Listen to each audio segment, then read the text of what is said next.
Hello friends, कैसे हो आप सभी का फिर से स्वागत है आपके यूट्यूब चैनल मेघा अग्रवाल की क्लासेस में। चलो, हमने लास्ट वीडियो में क्या करा था, समास। अब क्या हम क्या करेंगे, उसके कुछ एमसीक्यूज करेंगे जिससे आपको प्रैक्टिस कर हो जाएगी बिल्कुल अच्छे से कि पेपर में कैसे क्वेश्चंस आते हैं और आपको कैसे इसको पहचानना है। ठीक है, चलो पहला क्वेश्चन है कि हमारे पास निम्नलिखित में से कौन तत्पुरुष समास का उदाहरण नहीं है। ठीक है, ये ध्यान रखना, हमेशा गलती कहाँ हो जाती है, ये नहीं देखते हम, नहीं है।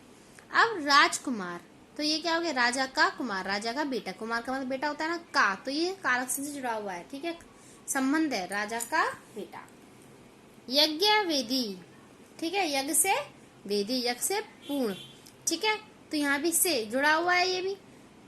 आ जन्म, आ जन्म क्या हो गया हमारे पास, आ क्या है, उपसर्ग लगा हुआ है। तो मैंने बताया था जहाँ उपसर्ग लगा होता है वहां कौन सा होता है हमारे पास, अव्ययी भाव समास होता है। ठीक है, ग्रामवासी, ग्रामवासी, ग्राम के वासी, ग्राम गांव में रहने वाले है ना, गांव के वासी।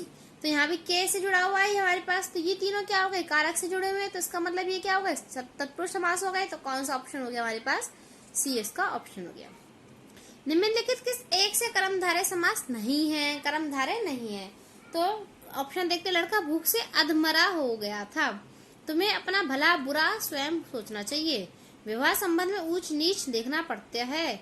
उठो दिया बत्ती का समय हो गया है। अब देखो ध्यान से, अब आपको पता चल रहा होगा सब, भला बुरा, ऊंच नीच, दिया बत्ती, तो ये द्वंद्व समास बन रहे हैं, भला और बुरा, ऊंच और नीच, दिया और बत्ती का।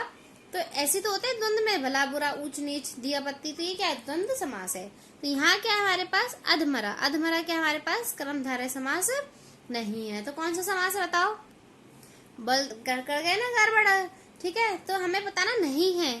तो ये तीनों क्या हो गए, द्वंद्व हो गए। तो आंसर बी सी डी और ए क्या हमारे पास, कर्मधारय है, क्योंकि कर्मधारय में विशेषता बता रहा है कि वो अध मरा हुआ है, मीन्स आधा मरा हुआ है। तो उसकी विशेषता बता रहा है कि वो कैसा मरा हुआ है, अध मरा हुआ। ठीक है, तो ये तीनों मैंने आपको बता दी क्या है, द्वंद्व समास। तो इसलिए बी सी डी इसके तीनों ऑप्शन है। ठीक है, कभी कभी ऐसा भी आ जाता है ना, तीन ऑप्शन होते हैं हमारे पास। आगे देखो, गुरुदेव शब्द में समास है। अब गुरुदेव में बताना है कौन सा समास है, अव्ययी भाव समास, तत्पुरुष समास, बहुब्रीहि समास, कर्मधारय समास। अव्ययी भाव में क्या होता है, अव्यय उपसर्ग लगा होता है। तो यहाँ उपसर्ग तो है नहीं है। तत्पुरुष में हमारे पास कोई कारक से जुड़ा होता है, नहीं है जुड़ा हुआ। बहुब्रीहि तीसरा अर्थ निकलना चाहिए, तो तीसरा अर्थ नहीं निकल रहा है। यहाँ विशेषता बता रहा है कि गुरुदेव, देवता कैसे है, गुरु जैसे हैं। तो विशेषता जो बताता है वो कौन सा समास होता है, कर्मधारय समास। क्लियर है ना, पहचानना कितना आसान है। आगे देखो, बहुब्रीहि 12 सिंगर शब्द में समास है।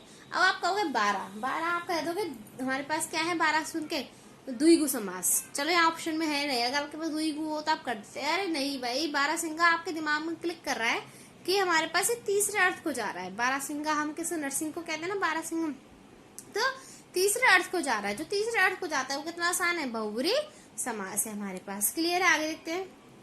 कर्मधारय समास का उदाहरण है, ऑप्शन क्या है, गगनचुंबी, पाठशाला, श्वेतपुत्र या नीलकंठ। अब नीला है जो कंठ, श्वेत है जो पथ, नीलकंठ हमें पता है किसको जाता है, ये दिमाग में क्लिक कर रहा है कि हमारे पास ये शिव भगवान जी को जाता है। तो यहाँ तो ये बहुब्रीहि हो गया है। ठीक है ना, पाठशाला, पढ़ने के लिए पाठशाला, पढ़ने के लिए शाला, तो यहाँ के लिए आ रहा है, तत्पुरुष समास संबंध से जुड़ा हुआ है। श्वेत पत्र, पत्र कैसा है, सफेद है। गगन चुंबी, ये भी नहीं है। तो हमारे पास कर्मधारय जो पत्र की विशेषता बता रहा है वो कैसा है, श्वेत, सफेद है। तो हमारे पास क्या आंसर आ गया, सी इसका आंसर है। परमानंद में समास, परमानंद, आनंद है जो परम, भगवान जो जिसमें आनंद है। तो ठीक है, यहाँ क्या बता रहा है, विशेषता बता रहा है भाई, विशेष आनंद है जो परम। तो कोई तीसरा अर्थ तो जाने, द्वंद्व होगा नहीं, द्वंद्व में भाई इस तरह से भाई और बहन और जुड़ रहा हो। अब वही भाव समास में समास वो उपसर्ग लगता है।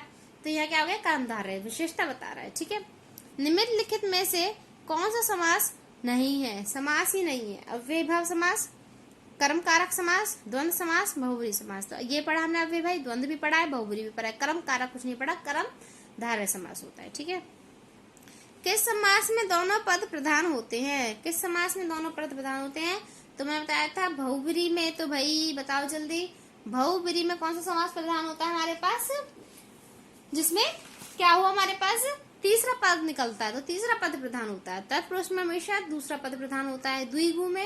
द्विगु में पहला संख्या होता है, दूसरा प्रधान होता है, क्योंकि तत्पुरुष से क्या निकले, द्विगु निकला है। तो द्वंद्व बताया था, दा और दा दोनों आ रहे पहचानने के लिए, तो दोनों पद प्रधान होते हैं द्वंद्व समास में। किस समास में प्रथम पद संख्यावाची अथवा अंतिम पद प्रसंज्ञा होता है? तो मैंने बताया था संख्यावाची मतलब कोई इसमें होता है द्विगु समास में, ये तो बहुत इजी है। महाजन शब्द में समास कौन सा है?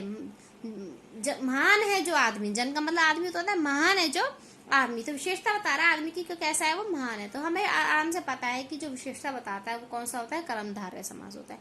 द्वंद्व होगा नहीं, द्विगु में संख्या आती है, ठीक है। अव्ययी भाव समास में उपसर्ग आता है, तो किस आंसर है? कर्मधारय समास। जिसके कोई पद प्रधान नहीं होता तो अन्य अर्थ प्रधान होता है। तो मैंने बताया था कि कोई भी दोनों पद प्रधान नहीं होता, पर तीसरा अर्थ प्रधान होता है, अन्य अर्थ, वो कौन सा होता है? हमारे पास बहुव्रीहि समास होता है। तो मैंने आपको बता चुकी हूँ, तब टॉपिक कराया था, नोट्स कराए थे जब। जल मग्न शब्द में समास कौन सा है? जल से मग्न, जल में मग्न, ठीक है, जो जल में मग्न हो, ठीक है। जल में, तो में क्या आ रहा है यहाँ पे? अधिकरण में पर, तो यहाँ पे क्या हो रहा है? एक कारक चिन्ह से जुड़ा हुआ है कि जल में मग्न है, तो कौन सा हो गया हमारे पास? तत्पुरुष। द्वंद्व होगा नहीं, अव्ययी भाव होगा नहीं, और कर्मधारय होगा नहीं, ठीक है, विशेषता नहीं बता रहा।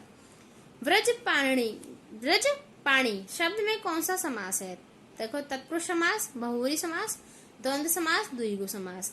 देखो साफ बात है, अगर कभी ना पहचान में आए तो द्वंद्व तो है नहीं, द्विगु भी नहीं है, तत्पुरुष भी नहीं है, किसी से जुड़ा नहीं है, ठीक है। तो यहाँ क्या है? व्रज पाणी, वैसे भी हम किसी अलग से अर्थ जा रहा है तीसरे अर्थ पे, तो कौन सा हो गया? बहुव्रीहि समास हो गया। अगला देखो, पंचवटी शब्द में, ये तो मैंने आपको कराया हुआ है, पांचों से जुड़ा हुआ पंचवटी, ठीक है, पंचवटी, ठीक है। तो यहाँ क्या आ रहा है? पंच नंबर आ रहा है कि भाई संख्या आ रही है ना पंचवटी, और कोई तीसरे अर्थ से भी नहीं जुड़ रहा, तो पंचवटी क्या हो गया हमारे पास? द्विगु समास हो गया। सुनीता के बच्चे घास फूस की तरह बढ़ रहे हैं। अब देखो यहाँ पे आगे घास फूस, ये क्या है? यहाँ पे घास फूस शब्द में समास, तो इस तरह से घास फूस, भाई बहन जो ऐसे आते हैं, तो वो क्या होता है? द्वंद्व समास होता है। निम्नलिखित शब्द में कौन सा शब्द बहुव्रीहि समास का उदाहरण है? बहुव्रीहि जो तीसरे अर्थ पे जाए। हथकड़ी, ये नहीं होगा। हाथों के लिए कड़ी, तो ये तत्पुरुष हो गया। यथाक्रम, क्रम के अनुसार, ये भी तत्पुरुष हो गया। हसमुख, मुख, हसमुख मतलब चेहरा कैसा? हंसता हुआ है, तो ये भी नहीं होगा, विशेषता बता रहा है। शूलपाणी, तो शूलपाणी हमारा तीसरे अर्थ में जा रहा है, तो ये क्या हो गया हमारे पास? बहुव्रीहि समास हो गया। इनमें से कौन सा शब्द द्विगु समास है? द्विगु मतलब जिसमें संख्या बताई जाए, तो भुजदंड में संख्या नहीं है, भला बुरा में भी नहीं है, माखन चोर में नहीं है, चतुर्भुज, चतुर्भुज मतलब चार भुजाएं हैं जिसकी, तो ये क्या हो गया हमारे पास? D option. अगर यहाँ पे उल्टा दिया होता, चतुर्भुज यहाँ दिया होता, ऑप्शन में दिए होते द्विगु और बहुव्रीहि, तो आप किस पे क्लिक करते हैं? बहुव्रीहि, क्योंकि चतुर्भुज किसको क्लिक वो करता है? भगवान विष्णु को, ठीक है। प्रतिदिन शब्द में समास होगा, प्रतिदिन में कौन सा समास होगा? प्रति यहाँ पे क्या उपसर्ग है, तो यहाँ उपसर्ग आ जाता है, वहां कौन सा समास होता है? अव्ययी भाव समास होता है। जिन समस्त पदों में पहला पद संख्यावाची हो और समुदाय का बोध होता है, तो उसे क्या कहते हैं? मैंने अभी बताया था, जो संख्यावाची होते हैं पहला वो द्विगु समास होता है। जिसमें पहला शब्द विशेषण हो और दूसरा पद विशेष्य हो, ये बताया था, जो विशेषता बता रहा हो, तो मैं कई बार बता चुकी हूँ, रिपीट कर रही हूँ बार बार, जो विशेषता बताता है वो कर्मधारय समास होता है। जिस समास में दूसरा पद प्रधान होता है उसे क्या कहते हैं? तो मैं बताया था तत्पुरुष से कर्मधारय द्विगु निकले हैं, तो यहाँ तो द्विगु कर्मधारय तत्पुरुष होते हैं, तो कौन सा ऑप्शन में है? तत्पुरुष समास। कृष्ण और सुदामा गुरु भाई थे, तो रेखांकित शब्द में समास बताना है हमें कौन सा है? तो गुरु भाई थे मतलब गुरु के भाई थे, तो के से जो संबंध से जुड़ा हुआ है, तो ये संबंध तत्पुरुष आ रहा है, तो कौन सा हो गया? तत्पुरुष समास हो गया हमारे पास। लड़की क्या है हमारे पास? लड़की ज्वेलरी पहने हैं, रेखांकित शब्द में समास बताना है, तो ज्वेलरी, चौल मतलब यहाँ पे चार लड़ी से जुड़ी हुई है ना, तो संख्या आ रही है, तो संख्या आती है, तो कौन सा हो गया? द्विगु समास हो गया। बहुव्रीहि नहीं होगा क्योंकि तीसरे अर्थ को कुछ नहीं जा रहा, अब वे भी नहीं होगा, उपसर्ग नहीं है, द्वंद्व भी नहीं है। बहुत आसान है समास को पहचानना। जिस समास के दोनों ही पद प्रधान होते हैं, मैंने भी रिपीट हो चुका है, ये द्वंद्व समास है। जिस समास में पहला या बाद का कोई भी पद प्रधान नहीं होता, ये भी बता चुकी हूँ मैं, कौन सा होता है? वो बहुव्रीहि, क्योंकि वो तीसरे अर्थ में जाता है। नेक्स्ट है, जिस समास में अर्थ की दृष्टि से उत्तर पद प्रधान और पूर्व पद गौण हो, उसे कहते हैं, ठीक है। तो मैंने आपको बताया था कि हमारे पास तीन ही होते हैं, जिसमें उत्तर पद में इस बाद का पद प्रधान होता है, गौण मतलब जो अप्रधान होता है, मुख्य नहीं होता, पूर्व पद मतलब पद मतलब पहला पद है ना, ठीक है। उत्तर पद प्रधान और पूर्व पद जो पहले का पद है वो प्रधान नहीं होता, वो तीन ही होते हैं, कर्मधारय, तत्पुरुष और द्विगु समास, ठीक है। पर मैंने आपको बताया था कि द्विगु और कर्मधारय किससे निकला है? तत्पुरुष से निकला है, तो आंसर क्या हो गया हमारे पास? तत्पुरुष समास हो गया। यथाशक्ति में कौन सा समास है? शक्ति के अनुसार। तो हम क्या बता रहे हैं? यथा यहाँ पे क्या उपसर्ग लग रहा है हमारे पास, ठीक है, तो यहाँ पे कौन सा हो गया? अव्ययभाव समास। धनुर्बाण में किस तरह का समास है? तत्पुरुष समास, बहुब्री समास, क्रमधारय और द्वंद्व। तो धनु और बाण अलग अलग है, मैंने बताया था। ये क्या है हमारे पास? अगर इसको अलग अलग करोगे, धनुष मतलब धनुष, और ये बाण, तो ये दोनों क्या मिल रहे हैं? द्वंद्व बना रहे हैं, धनुष और बाण। तो ये क्या समास बन रहा है? द्वंद्व समास बन रहा है। शोकाकुल में शोक से आकुल। तो शोक से आकुल से यहाँ क्या है? कारक चिन्ह से जुड़ा हुआ है, शोक से आकुल, ठीक है ना, मतलब शोक से व्याकुल, जैसे ही बोल लो व्याकुल, शोक से व्याकुल। तो कौन सा समास है? तत्पुरुष समास है। अकाल पीड़ित से समास होगा। अकाल पीड़ित से कौन सा समास बनेगा हमारे पास यहाँ पर? बताओ। अब बताओ यहाँ पे अकाल में पीड़ित मतलब जो बिल्कुल अकाल, जो बुरा समय चल रहा है उससे पीड़ित, ठीक है, उससे पीड़ित। तो से मतलब यहाँ पे भी क्या हो रहा है? हम कारक चिन्ह से जोड़ रहे हैं, से कर्मधारय है नहीं, क्योंकि किसी विशेषता नहीं बता रहा, द्वंद्व भी नहीं है यहाँ पे, बहुब्री भी नहीं है, तो कौन सा है? तत्पुरुष समास है। जय और पराजय, तो ये साफ दिख रहा है, जय और पराजय कौन सा समास है? द्वंद्व समास है हमारे पास, ठीक है। आगे देखते हैं। पर्णकुटी शब्द का समास है। पर्णकुटी कौन सा समास है? तत्पुरुष समास, द्वंद्व समास, कर्मधारय, बहुब्री। तो पर्णकुटी जो पत्तों की कुटिया, ठीक है, पर्णकुटी कौन सी होती है? पत्तों की। तो यहाँ पे की संबंध आ रहा है ना, हमारे पास कारक चिन्ह लग रहा है, तो कौन सा तो समास है? तत्पुरुष समास। सिंह द्वार में समास है। तत्पुरुष, अव्ययभाव, कर्मधारय, इनमें से कोई नहीं। तो सिंह द्वार जो क्या है? सिंह का, शेर का द्वार, तो शेर का, तो वो आ रहा है ना संबंध का के की, तो हमारे पास कारक चिन्ह से जुड़ा हुआ है, तो कौन सा समास है? तत्पुरुष समास। कोशकार में कौन सा समास है? तत्पुरुष, अव्ययभाव, कर्मधारय, द्विगु। तो साफ पता चलता है हमारे पास अव्यय नहीं है, क्योंकि यहाँ पे कोई भी उपसर्ग नहीं है, द्विगु कोई गिनती नहीं है, कर्मधारय किसी की विशेषता यहाँ बता नहीं रहा। तो कोशकार क्या हो गया? जो मतलब कोशाकार, कौन सा समास हो गया? तत्पुरुष समास। अगला है यथोचित, मिस चित के अनुसार। तो यहाँ पे हमें साफ दिख रहा है यथोचित। यथा में हमारे पास क्या लग रहा है? यथा प्लस उचित। तो यथा हमारे पास यहाँ पर क्या है? उपसर्ग है, तो कौन सा हमारे पास समास है? अव्ययभाव समास। नर बख्शी, तो यहाँ पे बताया गया है जो बख्शी है वो किसके समान है? नर के समान है। तो यहाँ किसकी विशेषता बताई गई है? तो हमारे पास यहाँ कौन सा समास है? अच्छा सॉरी, यहाँ पे कर्मधारय नहीं है, मुझे लगा यहाँ पे कर्मधारय होना चाहिए, नर बख्शी, ठीक है। तो मेरे हिसाब से यहाँ जो होगा कर्मधारय होगा, बाकी इसको हम चेक कर लेंगे। आगे देखते हैं। नीला अंबर, अंबर है जो नीला, तो हमें पता है कौन सा समास है यहाँ पे?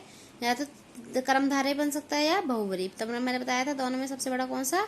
बहुब्री, क्योंकि नीला अंबर हमारे पास तीसरे अर्थ पे जाता है। वो कौन सा अर्थ है? आसमान। हम ये कहेंगे नीला अंबर मतलब आसमान, जिसमें तीसरा पद प्रधान होता है, तो कौन सा समास हो गया? बहुब्री। सप्त ऋषि, ठीक है, तो शब्द यहाँ पे काउंटिंग आ गई तो साफ दिख रहा है, तो कौन सा समास हो गया? द्विगु समास।